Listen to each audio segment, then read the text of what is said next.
তোমরা সবাই কেমন আছো? আশা করি ভালো আছো। আমি একটা ভিডিও করছি, এটা একটু লং ভিডিও হবে। তো ভিডিওটা যদি দেখতে পারো তো দেখবে, আর না দেখতে পারো স্কিপ করে তুলে দেবে। এবং ভিডিওটা তোমাদের ভালোর জন্য ভিডিও হবে, আর ভিডিওটা কিছু জানার বিষয় থাকবে ও শেখারও বিষয় থাকবে। ভিডিওটা আশা করি পুরোটা দেখবে। তা আমরা ফেসবুকে আমরা আছি, আমাদের যে যার লক্ষ্য আছে যে আমি এই জিনিসটা নিয়ে এগোবো।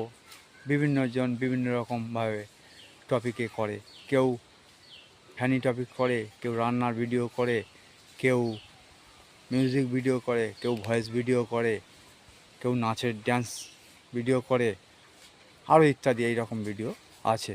তা এখন বেশিরভাগ রান্নার ভিডিও বেশিরভাগ খুব তাড়াতাড়ি ভিউজ বেশি হয়। এই রকম দেখি যেসব সামনে আসে মিলিয়ন মিলিয়ন এসব ভিডিওগুলো হয়। তা তোমরা কি করো আমি জানি না, আর তোমরা কি করবে, যেটা করবে সেটা বিচার বিবেচনা করবে, যে যার মাথা খাটিয়ে দিমাগ খাটিয়ে করবে। তা ভিডিওটা হচ্ছে যে আমরা এই ফেসবুকে আছি, আমাদের অনেকে অনেক রকমভাবে কথাবার্তা বলে যে এই কাজে লেগেছে, কিচ্ছু করতে পারে না, তা এর কি হবে, কোনো কিছু কাজ হবে, কিচ্ছু হবে না। তা তা আমাদের কাজ হোক বা না হোক, টাকার দরকার নেই। তোমরা তো আমাদের 20 স্ক্রিন মারার জন্য তো উস্কার রয়েছে। তোমাদের কত রকম চাহিদা, কত রকম কী আছে, পর্দা আছে, কত কিছু তোমরা তো করতে পারো। তো এই ক্যামেরার সামনে এসে আর বলে দেখো না কী লাগে, কী কিরম লাগে। একটা ফলোয়ার্স পাওয়া অত চারটিখানি ব্যাপার নয়। লোকে আপনি আপনি তোমার পোস্টে কমেন্ট করে, একটা কমেন্ট পাওয়া খুব ভাগ্যের ব্যাপার, একটা লাইক পাওয়া ভাগ্যের ব্যাপার। আর ফলো তো অনেক বড় অস্ত্র। ফলোটা সবাই তো করে, সবাই মধ্যে জয়েন হতে গেলে তার পোস্টে দেখবে কি কীরকম কমেন্ট করছে, পোস্টটা কেমন করছে, ভালো করছে কি না, তবে তো তোমাকে ফলো করবে।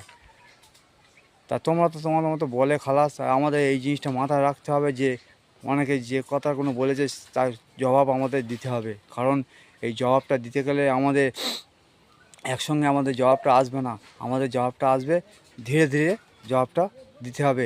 আমরা আমাদের কাজগুলো পুরো পারফেক্টভাবে আমরা করে যাব, করে যেতে যেতে আমরা এর থেকেই পাবো। কিন্তু এই পেতে গেলে আমাদের অনেক কিছু ধৈর্য ধরতে হবে ও অনেক কিছু ফেসবুকের গাইডলাইন ও অ্যালগোরিদম তথ্য মানতে হবে। সেগুলো যদি আমরা কোথা থেকে মানবো না, আমরা গাইডলাইন যদি ফলো করি সেটা পাবো। আর দ্বিতীয়ত আমাদের অন্যজনের ভিডিও আমাদের দেখতে হবে, সেই ভিডিওগুলো দেখে আমাদের শিখতে হবে। বিভিন্ন রকম বিষয় থাকে, এই সব বিষয়গুলো আমাদের ছোট্ট ছোট্ট বিষয়গুলো আমাদের দেখতে হবে, দেখে জানতে হবে, শিখতে হবে। সেই সব বিষয়গুলো তুমি যখন শিখে যাবে, তোমার কাছে যখন অন্যজন আসবে, এসে তোমাকে সাপোর্ট চাইবে যে আমাকে এই জিনিসগুলো ঠিক করে দাও, তখন তুমি এগুলো করে দিতে পারবে। তাই যে কোনো জিনিস খুব ঠান্ডা মাথায় দেখে শিখে রাখতে হবে। বলা যায় না কখন কার দরকার কীভাবে পড়ে। তবে আমাকে অনেকজন বলেছে এই জিনিসগুলো ঠিক করে দাও, আমি করে দিয়েছি যতটা পারিছি। কিন্তু ওর জন্যে পয়সা একটাও আমি নিই না। পয়সা নিয়ে কী হবে? সে যদি একটা ভালোবেসে যদি একটা সম্মান দিয়ে যায়, একটা পোস্টে যদি কমেন্ট করে যায়, একটা যদি লাইক করে যায়, এতেই অনেক। পয়সা কিছু লাগবে না আমাদের। পয়সা নিয়ে কী হবে? কাউকে যদি ভালোবেসে যদি কোনো কাজ করে দিতে পারো, তাকে যদি তুমি যদি বলো পরবর্তীকালে যে একটা আমাকে এই দরকার পড়েছে, সে তোমার সেই দরকারটা করে দেবে। কিন্তু পয়সা নিয়ে যদি করো, পয়সা তোমাকে নিয়ে নেবে, তখন বলবে যে ও পয়সা নিয়েছে, তো ওর সঙ্গে কথাবার্তা বলে কী লাভ, ওই মুখে বলবো এই হয়ে গেছে, কিন্তু